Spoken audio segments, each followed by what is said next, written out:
action, even though he got 2 saves, tied for the major league saves. Jimenez, he didn't look good. I mean, he got the saves, which is what he's supposed to do, but he gave up, but he was hit hard yesterday. But let's face it, him as a player, he's not going to be he's not going to get to where people thought his potential could be, which is a dominant closer. But he can be an above average to average closer. Hopefully. And average closers do that. They get in trouble, don't look that great, but they get the save. It's the roller coaster, the Todd Jones effect. Right. And it was interesting. I got into a little Twitter disagreement with McCoskey and some of the other Twitter followers. I thought it was ridiculous that Buck Farmer pitched on Friday.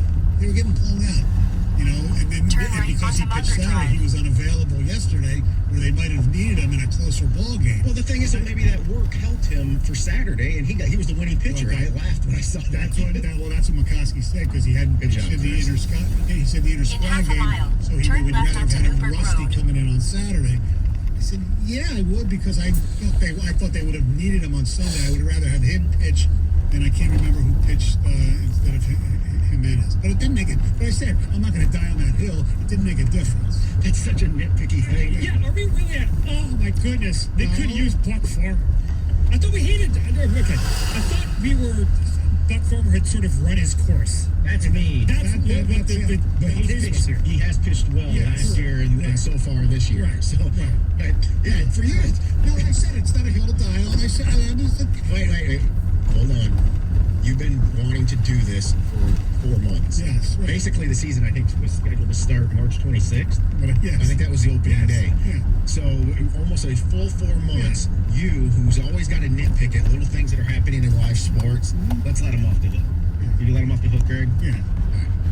Thank you, Bill. And even with the stats. But, okay, enough with it now. We're not going to do who's leading the league in hitting after 4 games. And at 9:35, another nitpicking thing about a at the stop sign, turn left onto Newburgh Road. Explain that coming up at 9:35. And I don't care what anybody says, I'm right on this one. I think you are too. Yeah, exactly. All right. Coming up after Tony's update, Dan Dickerson will join us to talk about those Tigers. 97.1.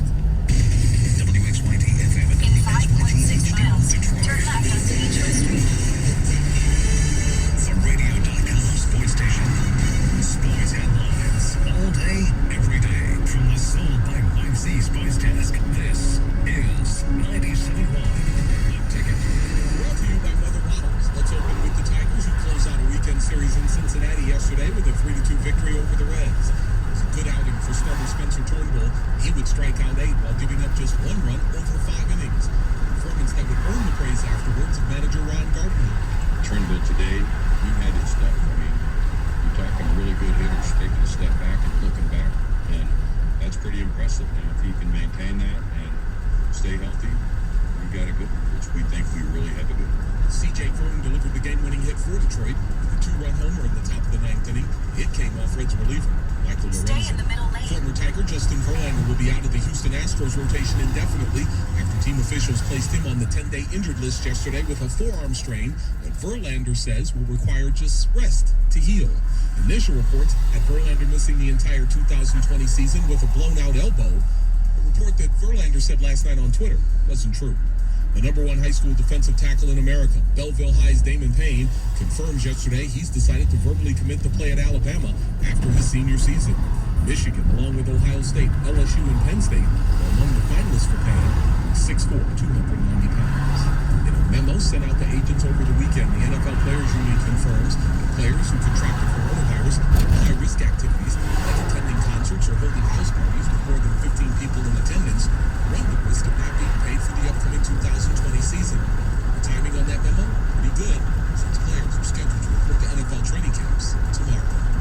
At the Ticket Update Desk, I'm Tony Ortiz. For more, stay tuned to 97.1 The Ticket and Radio.com. Jamie and Stoney.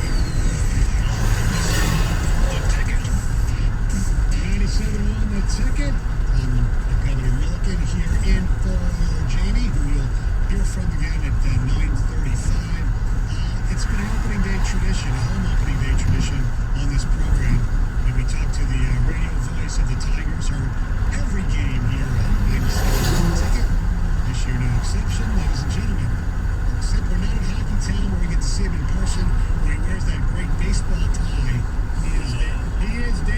Anderson. How you doing, Double D? I'm good, you guys. How are you? Yes, I'm debating whether to wear my tie that no one will see today. It's nuts. First of all, before we talk about the actual game itself, how weird was it for you and Jim to not just do the game watching it on a monitor, but actually doing it from the Comerica Park broadcast location when the game was in Cincinnati? Well, I was wondering how it was going to be, and it turned out to be actually, I would much rather be doing it at the ballpark than a studio, which I know some people are doing. The disconcerting part, I can't tell you how strange it was, and I never got used to it. You take the headset off in between innings, and you used to take your headset off, whatever crowd noise you were hearing in your ears, what you hear when you take your headset off, and silence. And for some, the number of times I looked up to see who's coming on the field, I can't tell you how many times. I kept looking up, and oh yeah, there's no one here. There's no batting type of thing. Before the game, I'm like, yeah, that's got that TV. Oh no, he's not here. So anyway, there was a strangeness to it. I was happy that it seemed to go okay. It was, it's a little different. You've got a couple different views that you're looking at, and sometimes you're not tracking the ball obviously as well as you could. But I mean, in terms of what it could be, I thought it was a pretty darn good setup, and everybody's worked really hard to make sure you have camera angles and bullpen shots, and crowd noise or ambient noise, at least from the ballpark. That really helps. We always overreact early, even when it's 162. Now that it's only 60, we still have to overreact. Oh, you have to overreact early now. Yes. So you win 2 of 3 on the road against a really good team. That's pretty good, right? Yeah, and people are going to talk about the 46 strikeouts, and sure, but I will say this: they're not going to strike out as they did last year when they led the major league set a record. That was a really impressive Cincinnati stat.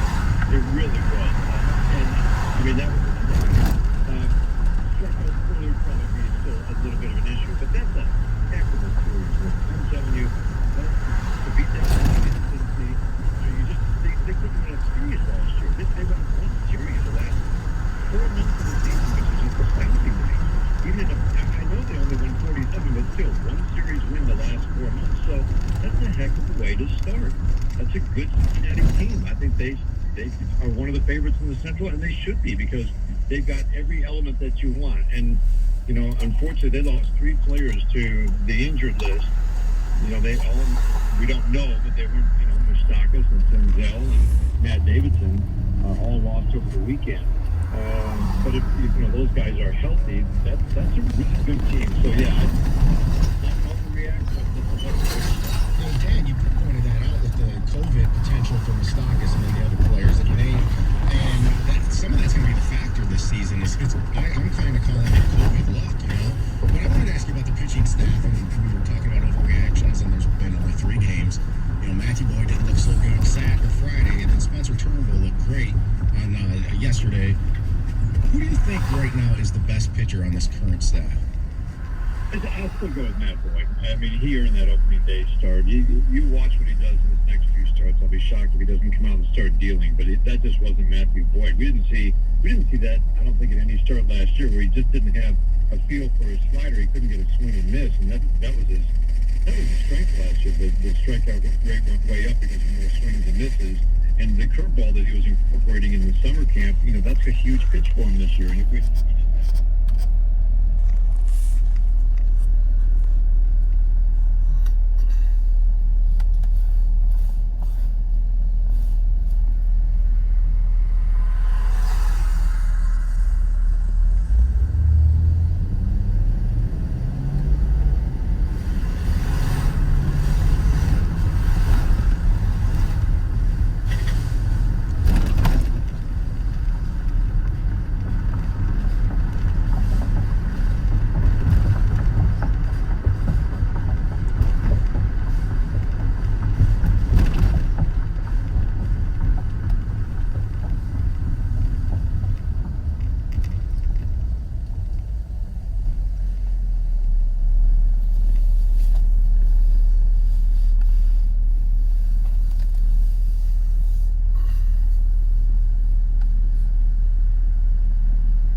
destination is on your right. 5874 North, Globe Street.